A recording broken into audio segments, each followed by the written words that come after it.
Kalau Jadi misalkan ada keluarga yang ngasih ya, makanan, kita itu filter. Mie instan segala macam, kopi-kopian itu enggak boleh. Itu juga ada ini ada aturannya. betah nggak Rehan di sini? Betah banget soalnya enak di sini. Ya enak ya. Iya. Saya hanya menyentuh, mohon maaf ya Rehan, saya lus kepalanya, nangis, luar biasa nangisnya. Kenapa? Hanya berkata, Pak, saya baru kali ini merasa sangat disayang. Saat lahir ibunya meninggal, bapaknya tidak ada.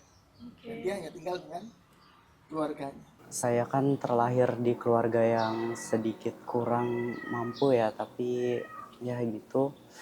Saya terlahir di keluarga sederhana. Sekolah rakyat bukan hanya sekedar sekolah, rumah, bahkan juga adalah tempat bagaimana untuk bisa menggali potensi-potensi anak-anak berprestasi.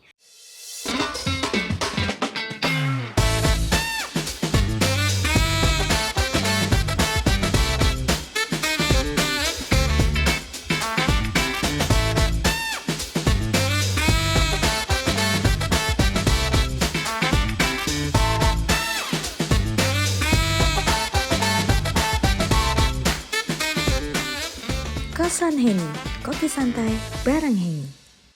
Assalamualaikum warahmatullahi wabarakatuh. Berjumpa lagi tentunya dengan pemirsa setia dari program Kosan Heni, Kopi Santai bareng Heni. Dan kali ini spesial, di edisi kali ini Heni pengen mengenal lebih dekat lagi tentang sekolah rakyat. Nah, seperti kita ketahui bersama bahwa sekolah rakyat ini adalah salah satu program dari Bapak Presiden kita, Bapak Prabowo. Dan yang mana kemarin itu juga beliau sempat memberikan atensi khusus, yaitu pernah datang langsung untuk ke Kalimantan Selatan khusus untuk meresmikan sekolah rakyat. Nah, kita ingin tahu sebenarnya bagaimana sih perkembangan sekolah rakyat saat ini di Kalimantan Selatan.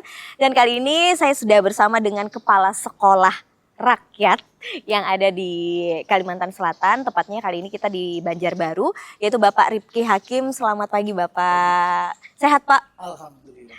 Alhamdulillah Pak ya, tetap bersemangat selalu tentunya, apalagi untuk menjalankan ini adalah program baru ya Pak ya, kebetulan Pak ya. Tentunya banyak-banyak tantangan juga Pak ya. Baik, dan satu lagi tentunya narasumber kita adalah adik kita Muhammad Rehan. Halo Rehan. Halo Kak. Senyum dan bahagia kayaknya. Iya dong Kak. Sekolah di sekolah rakyat apa bikin bahagia? Bikin bahagia banget. Oh, dong, bikin Kak. bahagia banget. Kayaknya vibe-nya memang luar biasa ya. Rasa-rasanya itu beda sekali gitu. Baik, dan sekarang saya mau ke Pak Rifki dulu. Pak Rifki, sebenarnya mewakili netizen juga nih Pak ya. Sebenarnya apa sih tujuan utama dari dibentuknya sekolah rakyat ini sendiri? Jadi begini ya, sekolah rakyat itu adalah ide atau gagasan Pak Prabowo, Pak Presiden kita yang ditangkap oleh Kementerian Sosial. Karena konsennya adalah untuk memutus rantai kemiskinan. Nah, makanya yang berhak sekolah di sekolah rakyat ini adalah mereka yang saudara-saudara kita yang belum beruntung. Mereka yang berada di desil 1, desil 2. Kalau bahasa statistik membicarakan mereka dengan miskin dan miskin ekstrim. Makanya kalau ini adalah sekolah yang dikonsenkan untuk memutus rantai kemiskinan. Makanya kami konsen dalam hal-hal yang pertama kami tekankan adalah pembinaan karakter. Itu adalah modal utama yang harus ada di sekolah rakyat. Oke, sejauh ini itu adalah konsepnya adalah pembinaan karakter ya Pak ya. Nah, dan ini kan juga kita seperti kita ketahui bersama bahwa sekolah ini juga adalah salah satu cara kita untuk yang namanya memberikan pemerataan pendidikan bagi seluruh masyarakat ya.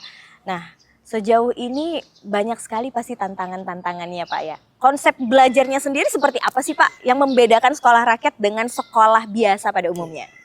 Luar biasa ya kalau berbicara tantangan ya. Yang pertama, anak-anak di sini dari berbagai macam latar belakang. Latar belakang. Pasti karakternya berbeda-beda, circle-nya berbeda-beda dan persepsinya berbeda-beda. Makanya kita di sini pertama adalah menyatukan pola pikir mereka, menyeragamkan ibaratnya gelas itu ya kita kosongkan semuanya, baru kita isi dengan pola-pola yang ada di sini. Nah, proses pembelajaran di sini kalau sekolah mungkin sama halnya dengan sekolah-sekolah pada umumnya sekolah negeri. Jadi dari pagi sampai sore mereka sekolah seperti biasa. Namun ada beberapa hal yang menjadi keunikan sekolah rakyat. Yang pertama, mereka kami bekali dengan pendidikan vokasi. Biasanya yang ini hanya untuk kalangan SMK. Tapi di sini tidak terbatas untuk pembelajaran itu. Vokasi kita berikan. Minat bakat kita gali. Karena tujuan untuk di saya khususnya dengan teman-teman yang lain sama. Mereka setelah selesai dari sekolah rakyat, bagi yang ingin kerja, kita harus bekali mereka dengan modal. Bagi yang ingin kuliah juga kita bekali mereka dengan modal untuk bisa bersaing dengan anak-anak pada umumnya di luar sana. Jadi pola-pola itu mungkin hampir sama, namun ada penekanan-penekanan yang kita lebih utamakan untuk memberikan modal bagi anak-anak yang ada di sini. Gitu. Oke, sekarang saya mau ke Adek Rehan dulu nih. Adek Rehan boleh menceritakan sedikit mungkin latar belakang keluarga atau mungkin menceritakan keseharian Rehan sebelum sekolah di sekolah rakyat ini seperti apa? Oke Kak, izin menceritakan. Jadi sebelum saya masuk ke sekolah rakyat ini, keseharian saya di rumah itu biasanya paling cuma bermain handphone, sekolah, seperti itu saja, tidak ada yang berubah. Lalu juga saya memiliki banyak masalah di rumah itu, karena saya kan terlahir di keluarga yang sedikit kurang mampu ya, tapi ya gitu.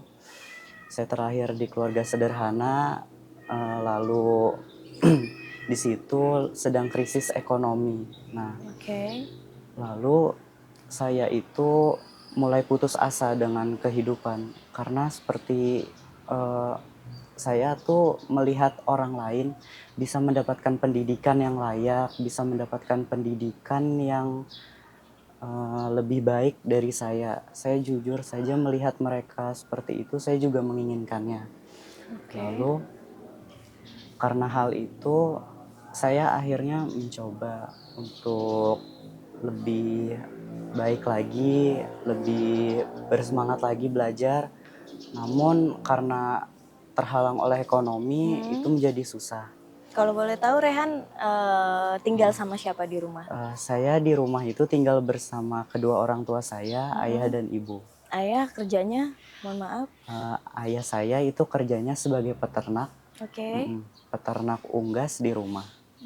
Jika ibu saya bekerja sebagai ART atau asisten rumah tangga. Oke, punya berapa saudara, Rehan? Saya itu dua bersaudara, Dua namun bersaudara. kakak saya sudah meninggal pada saat saya kecil. Oh, oke. Jadi saya di rumah itu tinggal sendirian. Oke, jadi memang tidak gampang juga ya, Iya. apalagi kalau boleh tahu Rehan punya cita-cita apa sih? Cita-cita saya itu saya ingin sekali menjadi seorang psikolog, Kak. Soalnya saya itu mau jadi seorang psikolog biar saya bisa merangkul orang, bisa membimbing mereka, orang-orang yang mulai kehilangan harapan terhadap hidupnya agar mereka bisa kembali menemukan cahaya dalam kehidupannya. Oke. Dengan cita-cita yang boleh kita bilang tinggi ya, dan cita-citanya juga mulia loh. Iya.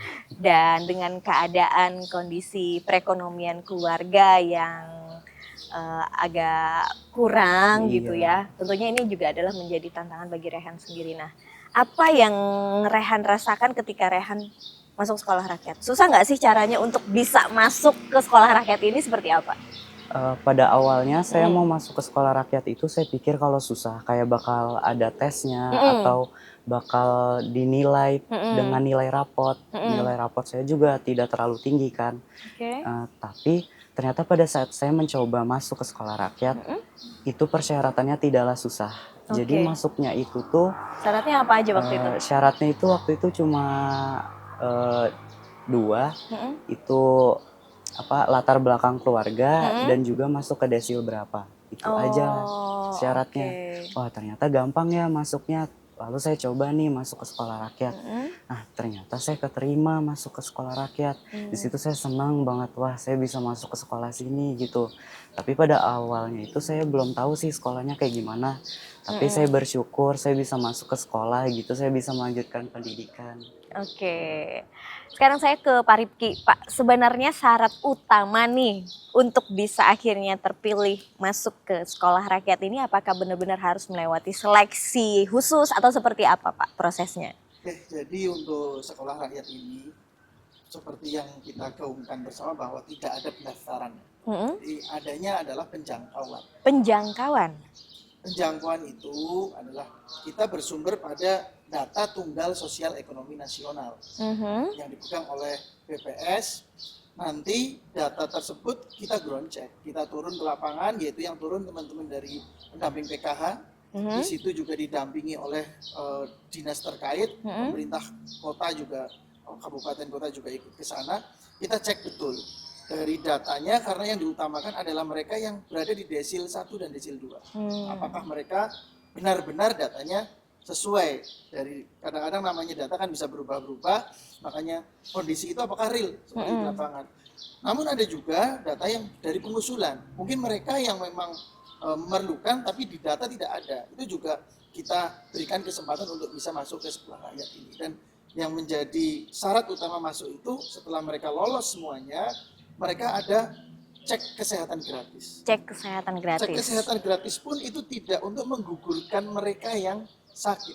Justru di sini juga peran negara kembali hadir.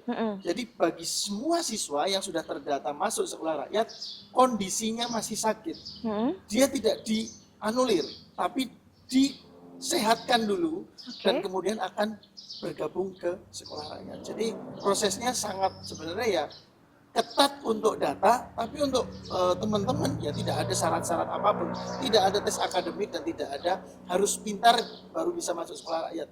Namun alhamdulillah ya keberuntungan ada di kami. Di sini anak-anak ternyata mempunyai potensi yang luar biasa. Jadi anak-anak ini di luar dugaan kita, prestasinya juga luar biasa, kemampuannya juga tidak kalah lah dengan anak-anak yang berada di sekolah lain gitu. Oke, boleh kita bilang juga bahwa ternyata dengan hadirnya sekolah rakyat ini dari pada saat penjangkauan saja ini juga sudah menuai manfaat yang sangat luar biasa ya Pak ya.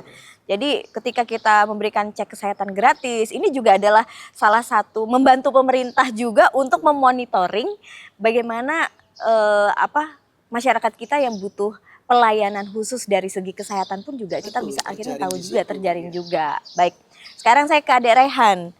Rehan, kegiatan sekolah di sini tuh seperti apa sih kesehariannya kalau boleh tahu? Kalau untuk kegiatan sehari-hari di sini itu sudah terstruktur Kak. Dari hari-hari biasa, dari hari libur itu juga sudah terstruktur. Diisi dengan kegiatan-kegiatan positif setiap harinya. Dari misalkan ada jadwal bangun jam berapa khusus seperti apa, boleh ceritakan nggak kesehariannya seperti apa gitu? Jadi untuk jadwal keseharian itu kami bangun itu di jam 4:30 pagi. 4:30 pagi Ya, sudah harus kami bangun. sudah harus bangun. Oke. Lalu setelah jam 4:30 pagi itu kami bangun, kami merapikan tempat tidur kami. Nah, setelah itu kami bersiap-siap nih pergi ke musola atau mandi dulu. Tapi biasanya sih mandi dulu. Jadi kami mandi, lalu kami siap-siap pergi ke musola. Setelah selesai kami sholat di musola, kami kembali ke asrama. Nah, di situ sekitar jam 6 tuh Kak. Nah, kami langsung siap-siap ganti baju, pakai baju seragam sekolah. Nah, lalu kami setelah selesai memakai baju sekolah tuh, kami pergi ke depan asrama. Nah, di situ kami bakal di absen dulu sebelum ke sekolah atau ke kantin. Nah, kami di absen, di situ juga ada stretching Kak, biar kami agak bugar gitu kan pagi-pagi. Nah, disiplin ya, Terus nanti barisan yang paling rapi dari barisan absen itu bakal dipilih. Nah, dia yang duluan ke kantin. Oh, gitu. jadi yang paling rapi apresiasinya adalah akan lebih cepat duluan ya kan untuk ke kantin. Oke, setelah di kantin? Nah, lalu kami itu di kantin gak langsung ambil makanan Kak. Kami baris dulu sambil nungguin yang lain. Nah, dan itu setiap hari seperti itu. Iya. Nah, lalu pas sudah semuanya nih baris, kami ngambil makanan satu persatu, antri dengan tertib. Gak ada yang nyerobot, gak ada juga orang-orang yang kayak desak-desakan. Pokoknya kami tertib di situ antri makannya. Nah, terus setelah kami ambil, kami makan, kami juga baca berdoa bersama di situ, Kak. Nanti ada satu orang yang mimpin. Di situ juga makannya harus rapi, tertib juga makannya itu. Nah, Table manner lah ya. iya. Setelah itu kami naruh makanan. Nah, itu juga tertib, Kak. Nanti per meja tuh dibagi. Oh, meja ini duluan nanti naro. Jadi nggak bakal desak-desakan. Lalu kami lanjut ke lapangan terbuka yang di sebelah sana. Kami melaksanakan apel pagi. Oh, jadi ada apel pagi setelah Iya. makan. Setelah apel pagi nanti itu akan diisi dengan sedikit wejangan-wejangan dari para wali asuh atau wali asrama, atau bakal ada informasi-informasi baru. Setelah selesai kami akan menuju ke ruang kelas. Ruang kelas Iya. masing-masing ya, oke. Lalu kami belajar hingga Sampai jam sore. berapa? Oh, sampai sore. Oke. Untuk jamnya kami belajar itu sampai di jam 3.45. Setelah itu? Setelah selesai kami diperbolehkan ke asrama, tapi kami biasanya diwajibkan untuk sholat asar dulu. Jadi misal waktu asarnya belum tiba, nanti kami nunggu dulu di musola, lalu kami nanti sholat asar.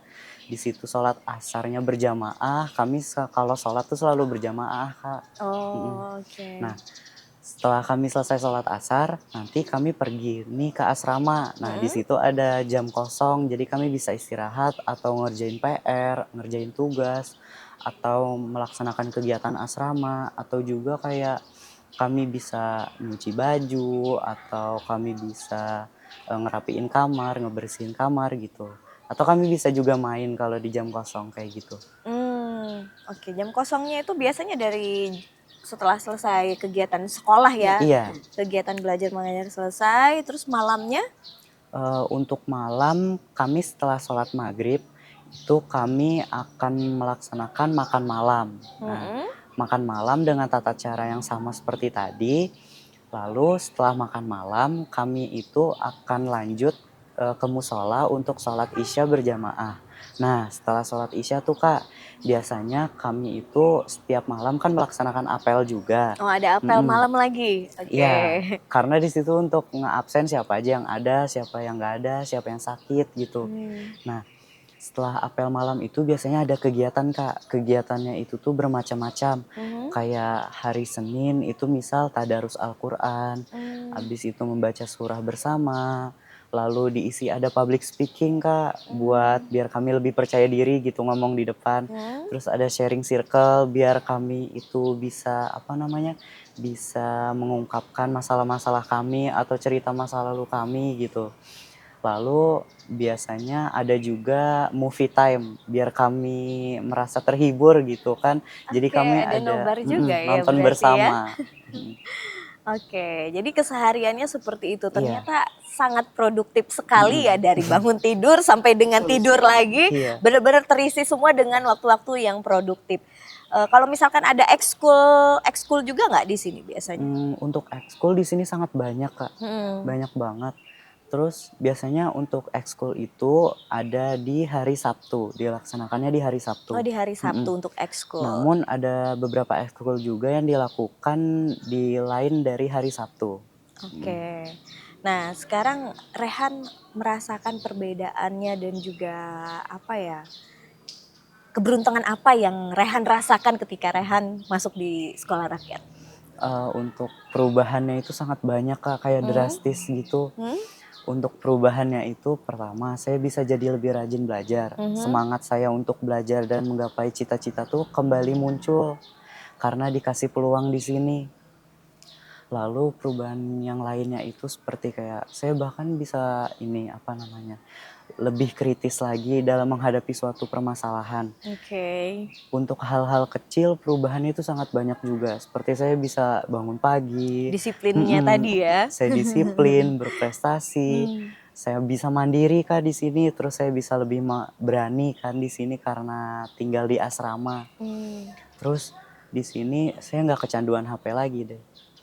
Karena terlalu sibuk dan juga sangat produktif dan seru sekali ya sepertinya ya bergabung dengan teman-teman, berinteraksi dengan teman-teman tuh kayaknya lebih lebih Iya, menyenangkan iya, gitu ya lebih dengan menyenangkan. orang yang real gitu. Mm-mm. Sekarang saya ke Pak Rifki lagi, Pak. Tentunya saya juga akan menanyakan perkembangan dari segi tenaga didik juga di sini, dari segi fasilitas. Nah, menurut Bapak di sini apakah sudah sangat mencukupi atau ada beberapa hal yang mungkin perlu Ya, kalau untuk di sini ini bagi saya sekolah rintisan ini kan karena rintisan ya kita Oke, ini belum ke rintisan. gedung permanen. Mhm.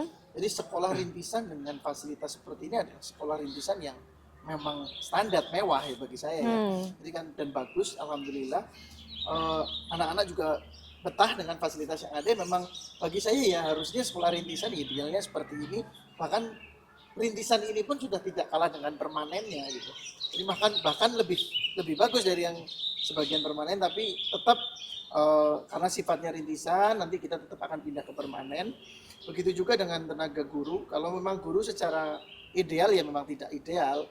Kita baru dibekali dengan 16 tenaga pendidik 16 yang tenaga akan pendidik. mengcover 2 jenjang SMP dan 3 jenjang SMA yang Oke. jumlahnya 125 siswa. Kemudian ada wali asuh, wali asrama yang sebenarnya sudah mengcover satu wali asuh itu mengcover 10 anak. Sebenarnya sudah tercukupi lah. Tapi untuk guru ini kan masih banyak yang kurang, makanya teman-teman ini masih ada yang ngajar SMP, ada yang ngajar SMA, jadi gabung-gabung. Tapi ya kami selalu berkonsep dari awal kepada teman-teman, kepada semua yang pendik di sini, jangan pernah menjadikan masalah itu jadi masalah. Ya. Oke. Justru masalah itu menjadi cambuk buat kita untuk belajar bagaimana mengatasi masalah dengan sumber daya yang ada. Jangan selalu meminta lebih kalau kita sudah ada. Nah, itu akan membuat kita semakin bersyukur. Itu yang menjadi modal bagi saya. Dan satu, saya dari awal sampai sekarang selalu menekankan kepada teman-teman. Alhamdulillah kita sudah 14 Juli kemarin kita ulang tahun. Jadi 1 tahun tidak berasa. 1 tahun ya, Jadi, tidak terasa ya. Penuh haru, penuh kebanggaan dan penuh rasa bahagia. Setahun ini kita bisa mengatasi semua ini dengan kesabaran. Luar biasa. Jadi kunci dari SRT 9 Banjarbaru berhasil menjalankan program ini selama 1 tahun ini yaitu dengan kuncinya kesabaran. Semuanya harus sabar, apapun itu bisa diselesaikan. Makanya alhamdulillah ya saya dengan tim yang ada, saya juga selalu support dan terima kasih kepada teman-teman tidak lelah untuk berjuang bersama anak-anak, bersama semua siswa yang ada di Sekolah Rakyat Terintegrasi 9 Banjarbaru. Oke, hal yang membuat Bapak merasa bangga nih Pak ya. Kepuasan tersendiri pastinya, kan 1 tahun lumayan loh Pak. Apalagi ini adalah sekolah rintisan. Namanya juga kita memulai sesuatu, pasti kadang masih bingung gitu Pak ya. Belum ada gambaran sama sekali ya. Ini adalah program baru dari Pak Prabowo soalnya. Tidak ada program sebelumnya yang seperti ini. Beda sekali Pak ya. Apa Pak kepuasan tersendiri dan kebanggaan sendiri bagi Bapak? Kalau jadi saya sendiri banyak belajar. Banyak belajar malah. Banyak belajar. Jadi bukan siswanya aja yang belajar dari sekolah rakyat ya. Jadi kalau saya itu dulu basicnya kan memang di sekolah negeri. Oke. Jadi seperti itulah di sekolah negeri, tidak perlu disampaikan. Jadi di sini saya belajar apa? Belajar berbuat semuanya dengan hati. Itu yang menjadi. Jadi saya tahu mereka. Dari 125 anak di sini, saya hampir sebagian besar sudah ngobrol. Setiap asar itu anak-anak saya panggil satu-satu, saya ngobrol. Basicnya dari apa, keluarganya seperti apa, kondisinya seperti apa. Dan disitulah, kalau yang mohon maaf kadang-kadang ada yang sekolah rakyat mungkin sama aja karena program ini. Kalau ingin tahu sekolah rakyat ya datanglah ke sekolah rakyat. Setelah tahu anak-anak seperti apa, kehidupan anak-anak di sini seperti apa, mungkin mereka akan berubah mindsetnya. Dari yang dulu mungkin hanya pesimis, ingin berbicara negatif, tapi Antipati kalau setelah masuk gitu, ke Pak, sekolah ya? rakyat, nanti silakan. Kami di sini semuanya bekerja dengan hati. Jadi mereka ini adalah anak-anak kami. Bahkan kalau saya terus terang, bahkan saya waktunya banyak dengan anak-anak ini dibanding dengan anak saya sendiri kan. Jadi kadang-kadang ya itu yang merasakan ya. Jadi ini adalah ibadah buat saya. Yang menguatkan saya, ini adalah jalan ibadah buat saya, buat teman-teman juga. kalau ibadah bisa mendidik anak-anak ini memberikan jalan, karena saya selalu ingat, mungkin bagi sebagian orang saya adalah orang yang tersesat, tapi ini adalah saya tersesat di jalan yang benar. Itu adalah kunci saya, dan saya berpikir satu hal, ini adalah kesempatan bagi saya. Mungkin saya bukan sebuah cahaya terang, tapi saya cukup menjadi cahaya lilin yang untuk menunjukkan jalan bagi mereka yang hampir menyerah. Begitu. Luar biasa sekali ya. Ini sangat menyentuh. Saya yakin mudah-mudahan dengan pemirsa yang menonton tayangan ini yang tadinya antipati bisa menjadi simpati ya Pak ya. Kalau misalnya tidak percaya langsung aja. Ya. Kita terbuka Pak ya. Betul, silakan. Boleh siapa aja, boleh Pak ya, silakan. mau Silakan, berkunjung, mau berkunjung, tanya-tanya. mau melihat, mau berkomunikasi dengan anak-anak kita di sini, dengan kita melihat fasilitas, Pak. Insya Allah kami terbuka. Nih Nah, ruang makan. ini ruang Berarti makan. di sini dulu nih biasanya antrinya Oh, apel. biasanya anak-anak itu makan masuk dari sana. Oh. Jadi anak-anak masuk dari sana, mereka berbaris mengambil makanannya di sana. Prasmanan berarti Pak. Prasmanan. Jadi mengambil satu tempat makan, kemudian duduk. Nah, sudah kita bagi untuk area yang putra putri sendiri-sendiri. Nah, jadi ini biasanya batasnya ini buat cewek ya. Apel makan itu jadi nanti satu orang berdiri. Nah, dari sini dia laporan dulu, laporan dengan ini. Kalau boleh makan, ya berarti baru disiapkan. Jadi boleh duduk langsung makan bersama. Gitu. Jadi aturannya ada aturan-aturan yang harus dijalankan di sini. Makan juga kita beri waktu, tidak boleh terlalu lama. Ini Rehan ini badannya dulu enggak segini. Oh ya? Sekarang udah agak gempal sedikit. Nah, mungkin nanti akan ada diet juga segala macam gitu. Ada ininya, ada pengaturannya semuanya. Proporsinya. Yang kurus misalnya kita banyakin. Oke. Semua teratur. Sekolah rakyat berarti nggak dapat MBG ya? Enggak, kita makan sendiri. Kita makan sendiri. Jadi mengadakan sendiri. Wah bagus ya. Kalau malam nyala ini bagus. Ternyata banyak spot foto di sini yang menarik. Senang kalau kayak gini. Ya, jadi enak. Dari sini pergerakan ke sana bareng-bareng. Lebih enak daripada di rumah ya? Iya. Rehan. Satu kamar itu berapa orang Pak? 2 orang. Satu kamar 2 orang? Iya. Oh ini asrama cewek A dan B? A dan B. A dan B. Ini posisinya sama seperti ini. Ini anak-anak masih di rumah karena Lagi libur. hari juga. Oh ini fasilitasnya. Ada AC juga ya Pak ya? Iya. Mereka dapat fasilitas AC. Nah, kamar mandi. Ini kamar mandi, toilet. Toilet, shower. Tapi untuk air panas sementara kami matikan. Karena biaya listriknya lumayan. Ya nggak apa-apa juga sih Pak, biar lebih hemat, efisien. Jadwal piket juga ada. Walaupun kami disupport dengan tim kebersihan, tapi anak-anak juga menjadi tanggung jawab mereka biar tidak selalu dilayani. Ini kalau piket mereka biasanya ngapain Pak? Ini Wajib untuk membersihkan segala macam, lingkungan sekitar ngisi ya? galon segala macam. Jadi kita belajar dari galon. Kalau mereka perlu minum ya mereka sendiri yang cari minum, bukan selalu disiapkan. Kalau awal-awal memang kita selalu siapkan semuanya, tapi perlahan mereka kita ajarkan untuk semua mandiri. Jadi teman-teman di sini sebagai pamong atau sebagai guru untuk pendamping mereka. Oh sampai seragam juga disediakan Iya, Pak? kita dapat 8 setel ya Bu Diah ya. 8 setel pakaian, termasuk sampai ke sepatu segala macam. Oh jadi makanya semua harus seragam, sama? Bahkan kita dapat pakaian santai juga. Pakaian santai itu untuk pakaian yang ada di asrama dan segala macam. Makanya untuk meminimalisir supaya anak-anak tidak membawa pakaian dari rumah.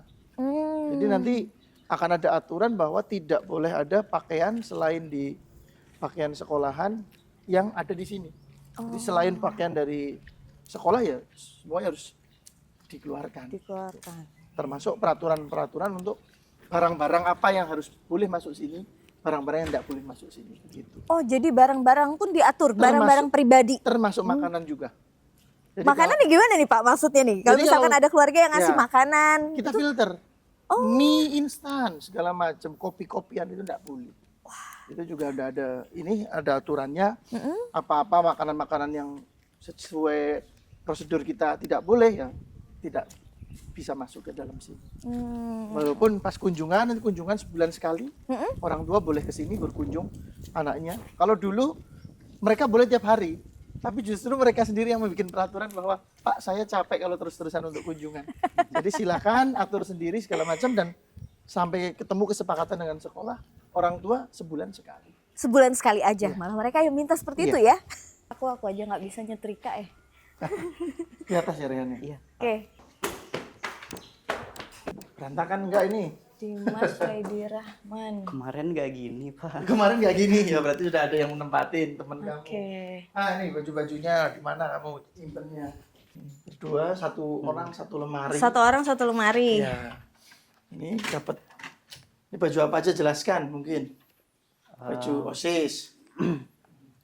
Di sini kami tuh dapat baju OSIS 2. Mm-mm. Ini biasanya dipakai buat Selasa sama Senin. Selasa sama Senin. Tapi ada juga yang satunya kayak gini juga. Tapi punya saya bawa pulang soalnya dijahit. Oh, oke oke. Ya, ada yang kayak gini nih satu. Oke. Terus Terus yang itu? yang Batik. ini batik. Ini baju untuk hari Rabu. Lalu ini ada baju PDL. Ini untuk Coba keluarkan sedikit. Coba lihat. boleh. Baju PDL. Yang beda baju PDL sama yang ini apa semua sekolah rakyat tuh sama Pak seragamnya? Sama. sama Sama. bajunya. Oh, oke. Ada logonya juga sekolah rakyat ya, Ada batiknya ya logonya sama ini, ya. ada logonya. Nah, ini juga baju PDL tuh baju yang hijau seperti tentara. Nah, Hari apa biasanya? Hari Kamis atau pas kami pergi keluar dari sekolah kayak Pas di outing lapangan gitu ya. ya. Oke. Ada jaketnya juga. Nah, jaket setelan jaket Ini jaketnya sekolah rakyat. Ada sekolah jaket. rakyat. Ini yang SMA warnanya merah. Iya. Kalau yang SMP? warnanya biru. Oh. Batiknya juga biru. Batiknya juga biru yang SMP. Itu membedakan. Tapi baju untuk PDL-nya sama warnanya? sama Sama. semua hijau. Oh, cuman bedakan adalah batik sama jaketnya aja ya, berarti ya. Betah nggak Rehan di sini? Betah banget soalnya enak di sini. Ya, enak ya. Iya. Ini terintegrasi ke GOR, ke dalam GOR. Oh, GOR pun terstandar fasilitas semua dengan kalau bisa bawakan kunci ke sini. Ya, baru. Dan jarang yang pakai, makanya tidak pernah dipakai. Ayo teman-teman kalau ke sini tidak apa-apa mau pakai. Ibu oh Sikat ini kemarin gornya. datang. Mas banget ya. Kenapa? Ini sebenarnya punya asrama kan punya asrama kan di Datengin Baru. Asramanya ya kamar-kamarnya anak-anak ini kan datang baru, ini yang lama. Ini bisa dirubah jadi lapangan padel ini. Bisa ini, 3 lapangan ini. Tinggal tambah kaca aja ini. Tinggi banget lagi ya. Iya. Sini udah support untuk apa shower segala macam di situ udah. Oh, kamar mandi dan Kamar lain-lainnya mandinya ada. udah aman. Tapi memang rata-rata adalah anak-anak yang kurang beruntung Pak ya yang ada di sini Pak ya. Berapa persen ya Pak? Kalau yang desil 1 desil 2 udah pasti anak-anak yang kurang beruntung. Tapi justru sebagian besar anak-anak ini yang dari mohon maaf yang keluarga tidak utuh.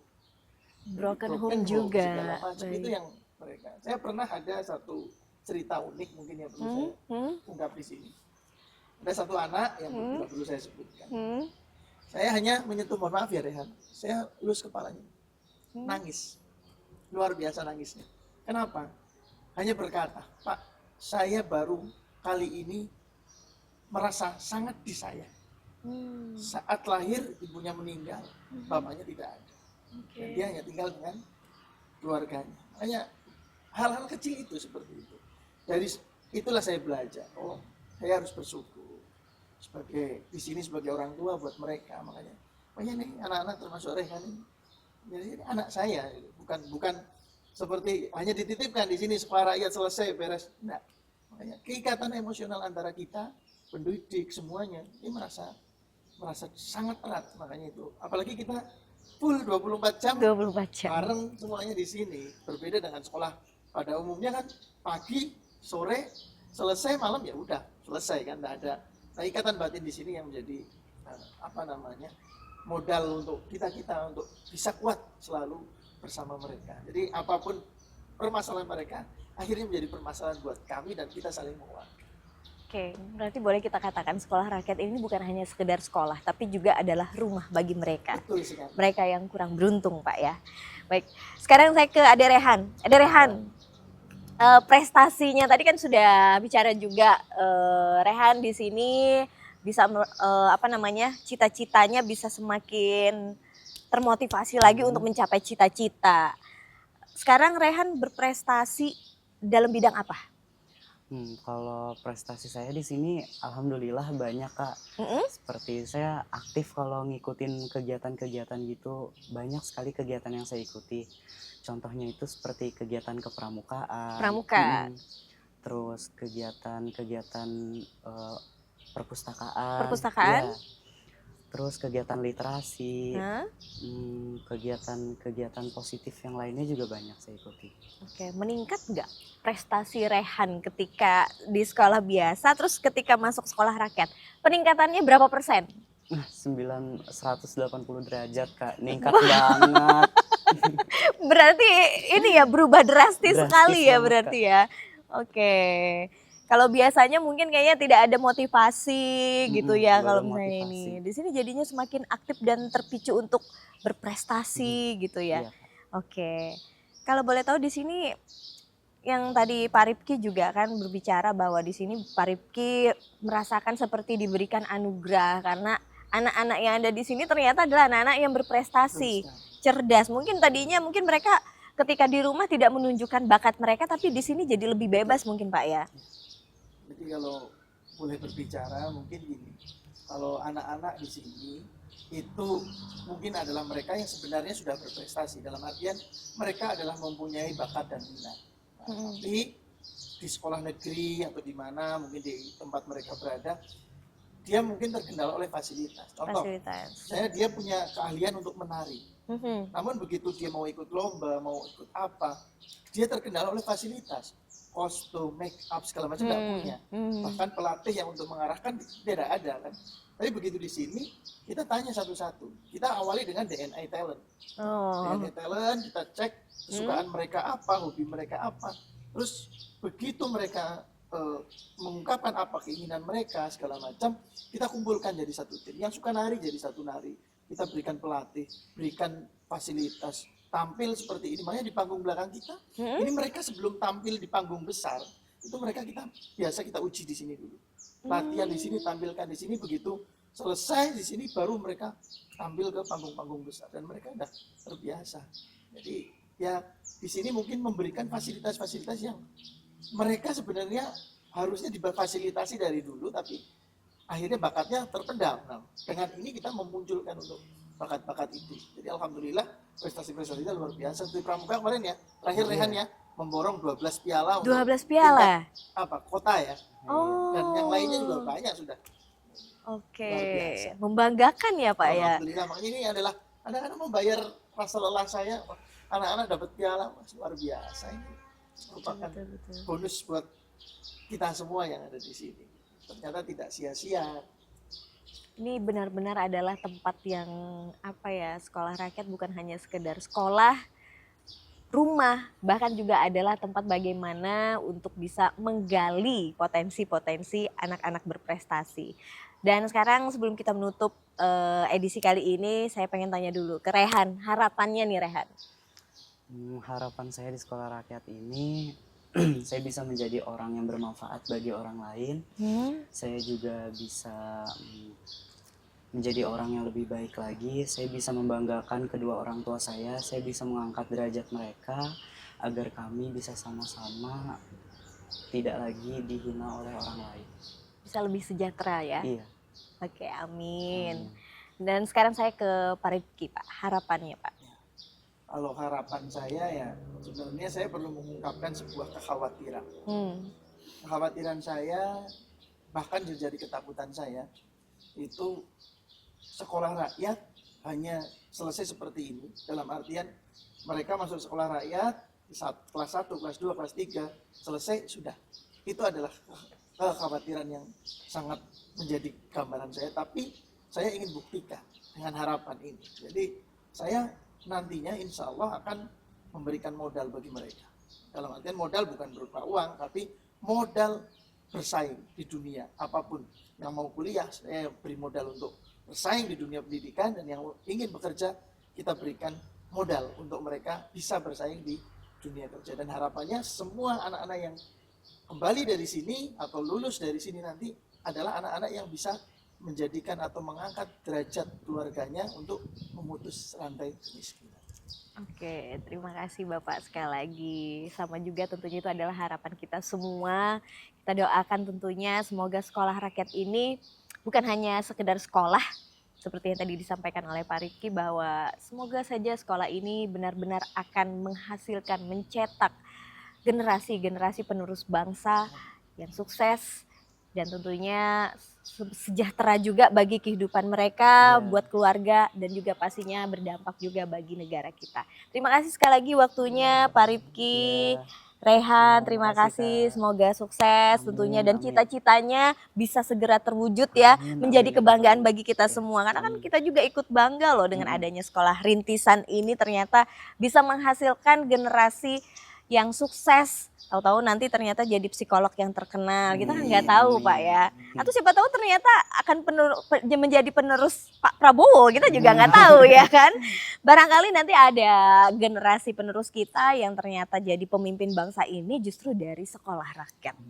Terima kasih sekali lagi untuk pemirsa setia yang sudah menyaksikan program Kosan Heni. Jangan lupa saksikan terus program Kosan Heni, Kopi Santai bareng Heni. Wassalamualaikum warahmatullahi wabarakatuh. Sampai jumpa.